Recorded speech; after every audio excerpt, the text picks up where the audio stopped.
이른 새벽 주님을 사랑하여 주님 만나고 싶어 달려나온 당신의 사랑하는 자녀들, 이 새벽에 말씀으로 만나 주시옵소서. 우리들의 기도 하늘에 상달되게 하옵소서.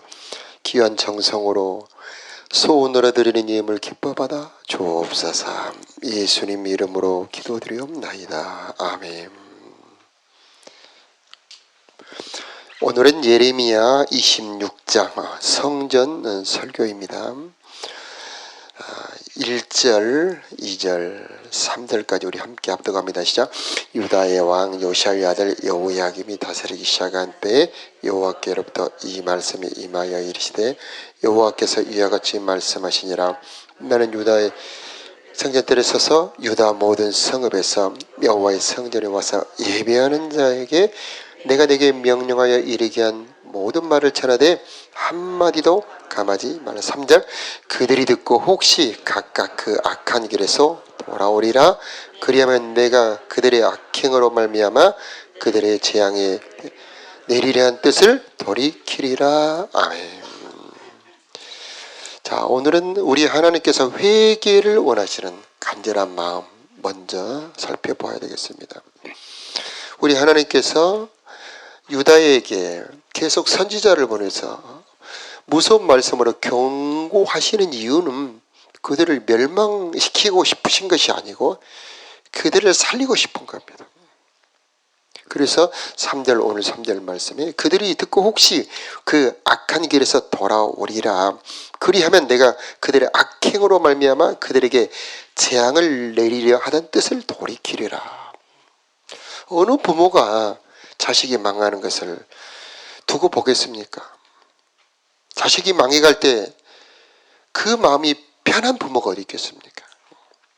그래서 선지자들을 부지런히 보냅니다.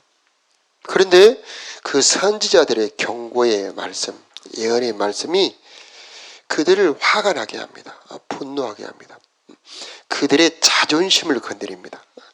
그들의 자랑거리, 그들의 자부심을 건드려 그들을 분노하게 합니다. 오늘은 이제 두 가지를 건드리는데 6절에 보면은 함께 읽어볼까요? 내가 시작. 내가 이 성전을 실로 같이 되게 하고 이 성을 세계 모든 민족의 저주거리가 되게 하리라. 두 가지를 건드립니다. 성전과 성을 건드립니다.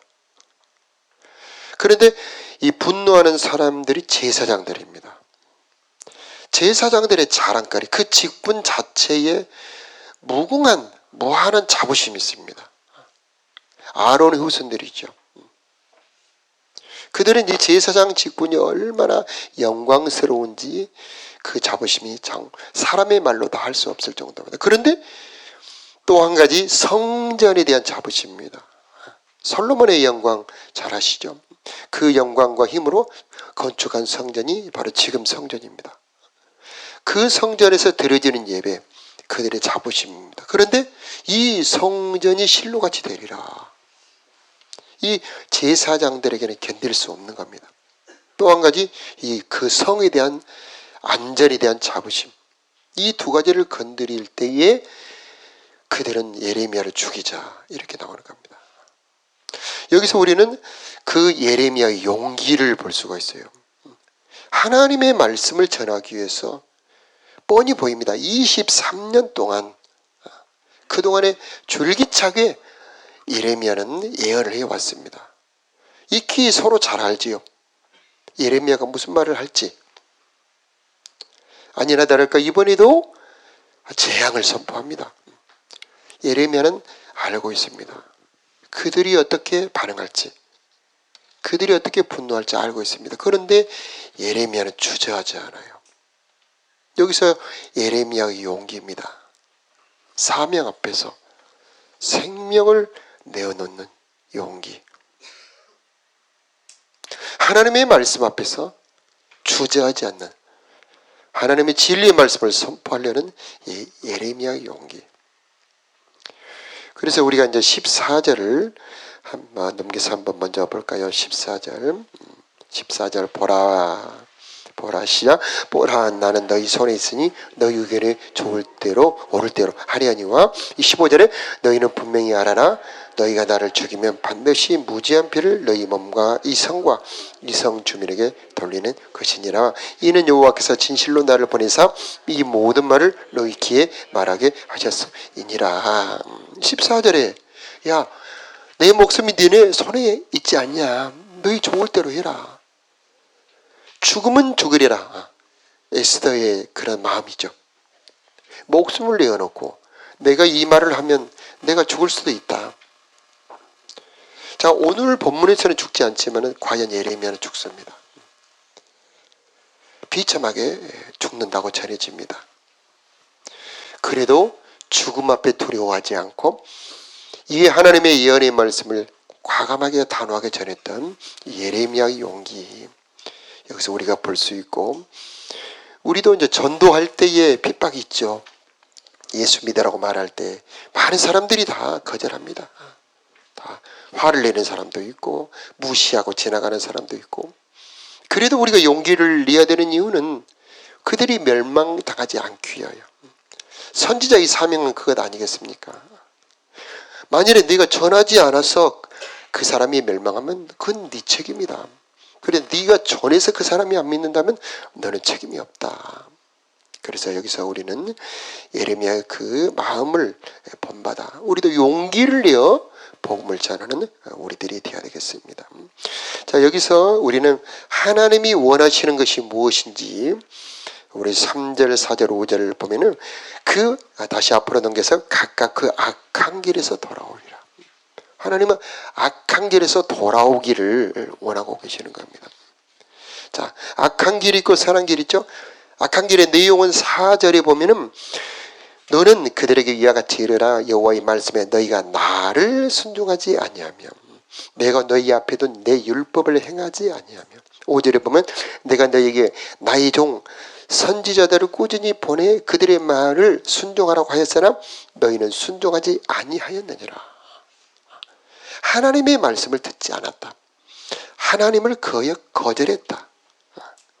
율법을 거역했다. 하나님이 원하시는 것, 돌이키는 것, 이게 바로 선한 길이 되는 겁니다. 그리고 그렇게 행치 않는 게 악한 길이 되는 겁니다. 하나님은 그 악한 길에서 돌이키기를 원하고 있는 거죠. 우리가 앞에서 읽었던 13절 전 밑에 마지막 보면 그런즉 너희는 너희 길과 행위를 고치라. 그래서 또 길과 행위로 표현을 하고 있습니다. 회개는 방향을 돌이키는 겁니다.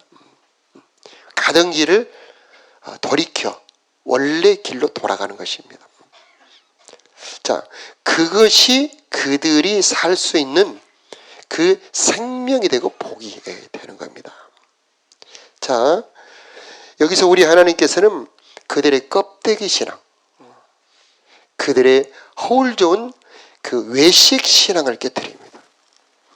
하나님의 말씀을 순종하지 않는 성전, 하나님의 뜻을 행하지 않는 예배, 하나님의 사명을 감당치 않는 직분, 그거 다 껍데기다. 다 그것은 부서질 수밖에 없다. 그래서 이 성도, 이 성전도 결국 무너지게 될 것이다. 하나님은 외식 신앙을 경고하고 있는 것입니다. 껍데기 신앙을 경고하고 있는 겁니다. 그래서 하나님의 뜻을 행하지 않고 드려지는 예배와 성전, 이것은 우리 하나님 보시기에 가증하다는 겁니다. 돌이켜 회개하라는 겁니다. 성전도 예배도 직분도 하나님의 뜻을 행할 때 비로소 가치가 있다는 겁니다. 자, 이것을 이 예레미야 26장은 우리가 보았던 예레미야 7장과 상당히 유사한 같은 말씀이라고도 봅니다. 예레미야서의 특징 중에 하나는 반복이라고 그러죠. 그래서 앞에 했던 것들이 또 반복이 2번, 3번이 됩니다. 우리가 7장에 봤던 말씀에 보면 너희 길과 행위를 바르게 하라. 그리하면 내가 너희로 이곳에 살게 하리라. 7장 4절에 보면 너희는 이것이 여호와의 성전이라, 여호와의 성전이라, 여호와의 성전이라는 거짓말을 믿지 말라. 정말 놀라운 엄청난 폭탄 같은 선언입니다. 그 화려한 성전, 거기서 드려지는 예배가 드려지고 제사장들이 버젓이 있는데 여기가 여호와의 성전이라는 거짓말을 믿지 말라. 엄청난 대선포죠. 7장 9절에 보면 너희가 도둑질하며 살인하며 간음하며 거짓 맹세하며 바르게 분향하며 내 이름으로 일컬음을 받는 이 집에 와서 내 앞에 서서 말하기를 우리가 구원을 받았나이다 하느냐. 충격이죠. 구원의 확신을 깨뜨리는 말입니다. 우리 신앙의 확신의 근거가 구원의 확신 아니겠습니까? 성도라고 하는 확신, 이것을 흔드는 말. 그때에 이 제사장들이 분노한 겁니다.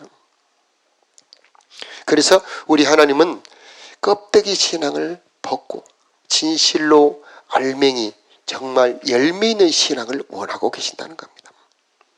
그래서 내 중심에 하나님의 말씀을 행하지 않는 그 모든 것은 하나님 보시기에 이것은 쭉정이 껍데기라 말씀하시는 겁니다.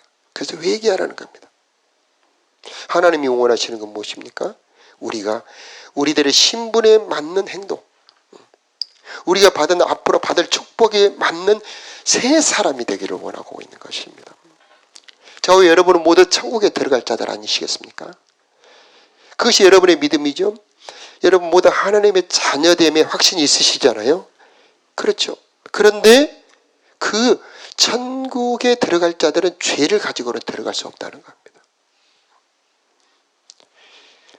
고린도전서 6장에 보니까 살인하며 고린도전서 6장에 보면은 음행하는 자나 간음하는 자나 남색하는 자나 탐색하는 자나 탐욕을 품은 자들은 그 하나님의 나라의 기업을 받을 수 없다고 말씀을 하고 있고, 아니 고린도전서 전체, 아니 신약성경 곳곳에 하나님의 나라에 들어갈 자들은 죄 가지고는 들어갈 수 없다.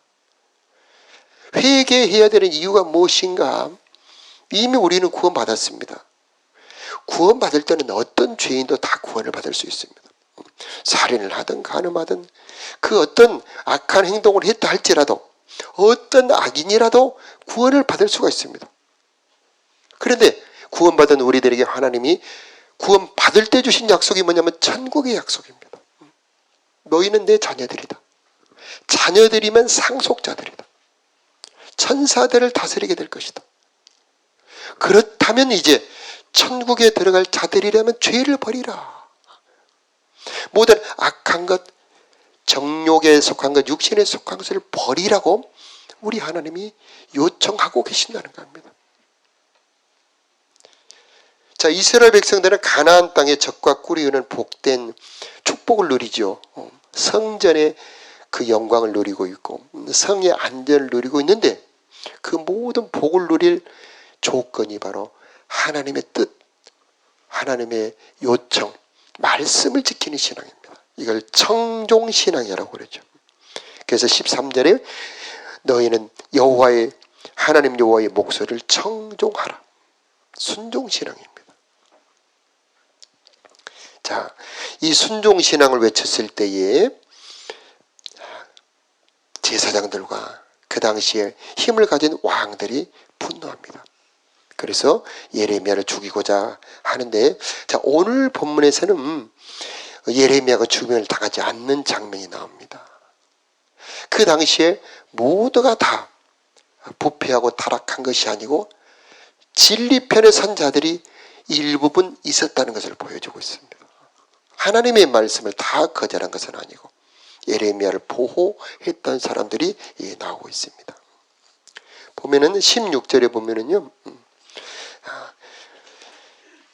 넘겨서 고관들과 모든 백성이 제사장들과 선지자들에게 이르되 이 사람이 우리 하나님 여호와의 이름으로 우리들에게 말했으니 죽일 만한 이유가 없느니라. 지금 예레미야를 죽이고 싶은 사람은 제사장들이고요, 또 왕도 포함이 됩니다마는 일부 고관들 또 많은 백성들은 예레미야의 말을 들었다는 얘기입니다. 언제든지 진리가 선포되면은 듣고 회개하는 자가 있고 거역하고 거절하는 자가 있다는 얘기입니다. 자, 그러자 17절에 보면 그 지방의 장로 중 몇 사람이 일어나서 백성에게 말하는데 두 가지 예를 말합니다. 18절에 보면 모레셋 사람 미가 이를 말하고요.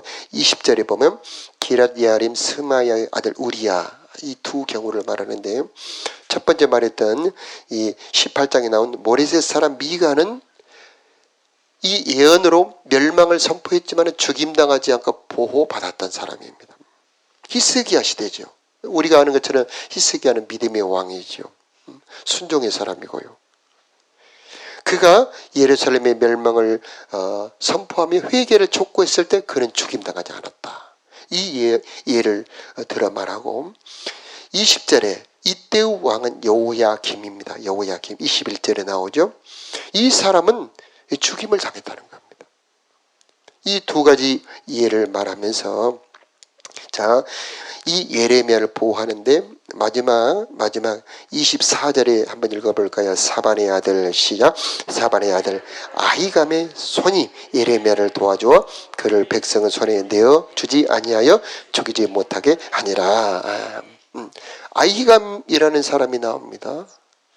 이 사람의 아버지가 사반이라는 사람인데 우리가 아는 것처럼 요시야 시대에 개혁이 일어납니다. 우상을 다 불태워버리고 하나님의 성전을 수리하고 우리 교회가 리모델링을 하려고 하죠. 성전이 오랫동안 방치되어 막 퇴락한 것을 수리하고 그렇게 했던 계기가 율법책을 발견한 것입니다. 수리하다가. 그런데 그 사람이 바로 사반입니다. 그래서 이 아히감의 가문은 믿음의 가문이에요. 신앙의 가문이에요.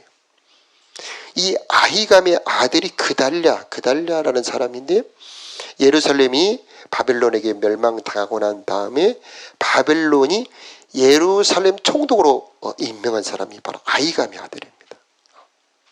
그런데 이제 불행히도 이 그달랴가 암살을 당하고 말죠. 그리고 이 아히감의 형제들이 있는데 이 두 형제들이 포로로 잡혀간 저 유다 백성, 저 바벨론으로 포로로 잡혀간 백성들에게 편지를 전달했던 사람이기도 합니다. 자, 모든 사람들이 다 타락한 것은 아니었죠.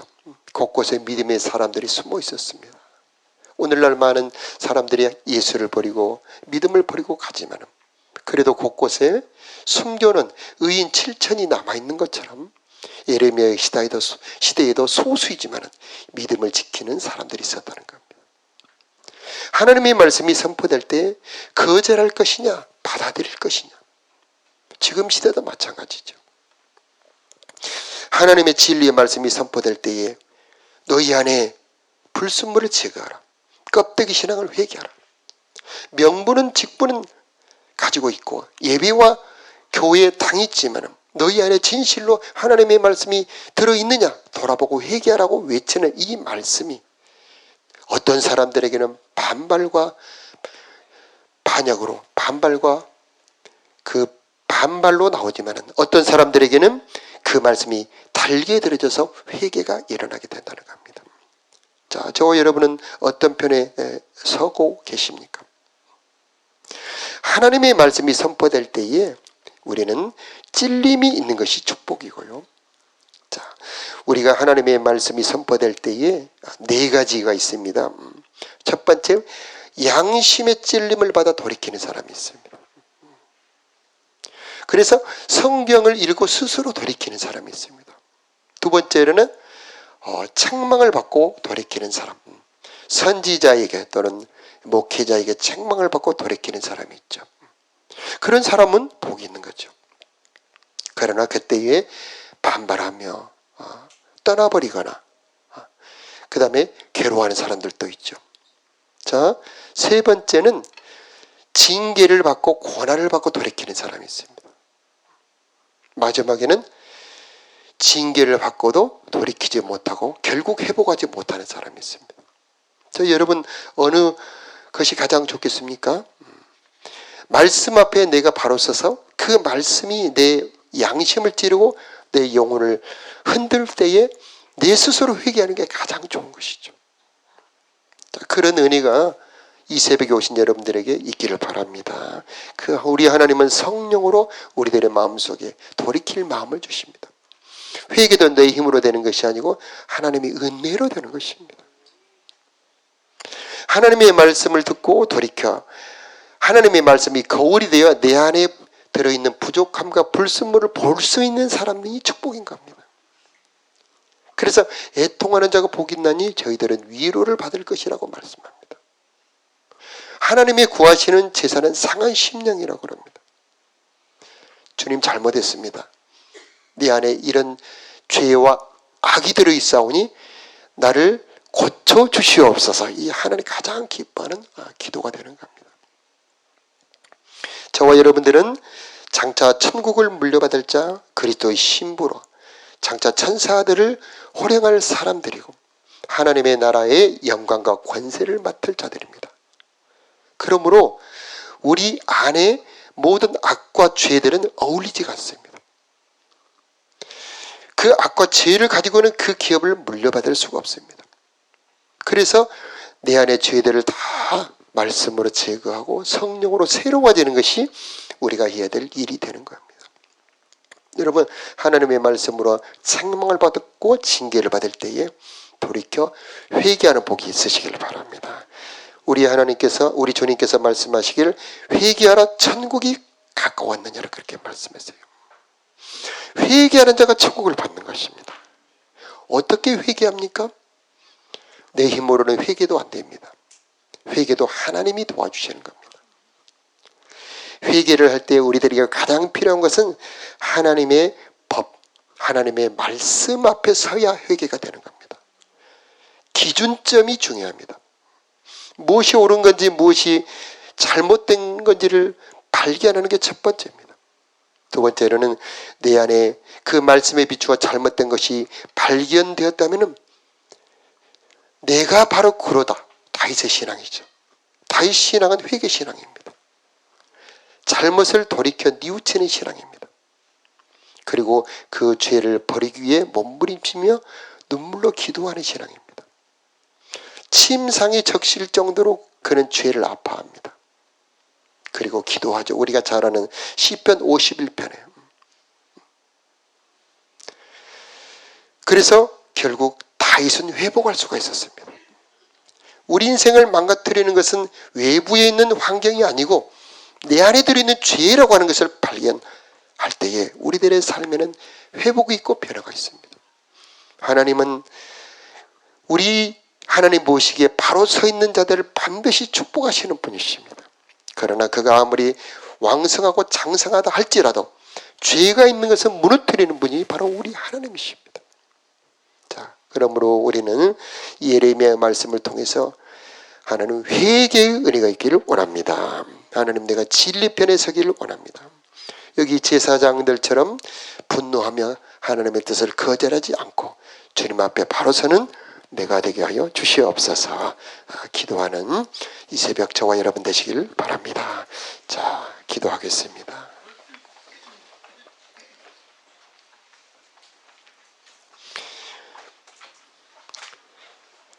그런즉 너희는 너희 길과 행위를 고치고 너희 하나님 여호와의 목소리를 청종하라. 하나님 이 말씀이 우리들의 마음을 두드려 우리 안에 들이는 죄와 악을 버리는 은혜가 있게 하여 주시옵소서. 하나님 우리들의 삶에 회개가 있기를 원합니다. 하나님 성전 때문에 예배 때문에 직분 때문에 회개하지 못했던 그 당시의 제사장들을 본받지 말게 하여 주시옵시고 내 자존심 속에 감추어진 죄악들을 드러내게 하여 주시옵시고 하나님 돌이켜 회개하는 저희들이 되게 하여 주시옵소서. 하나님 장차 천국을 물려받을 자로서 물과 성령으로 거듭난 의의 사람들, 성결의 사람들이 되기를 원합니다. 주님 닮은 자들이 되기를 원합니다. 주님의 신부들처럼 아름다운 자들이 되기를 원합니다. 성령으로 우리를 변화시켜 주시옵소서. 그리하여 아버지 하나님 이제 주님 기뻐하는 자들이 되게 하시고 하나님의 뜻과 의를 행하는 저희들이 다 되게 하여 주시옵소서. 이 새벽 추위를 뚫고 주님 사모에서 왔습니다. 저희들의 기도를 기쁘게 받아주시기를 원합니다. 성령으로 우리들의 기도를 들어 도와주시기를 기도합니다.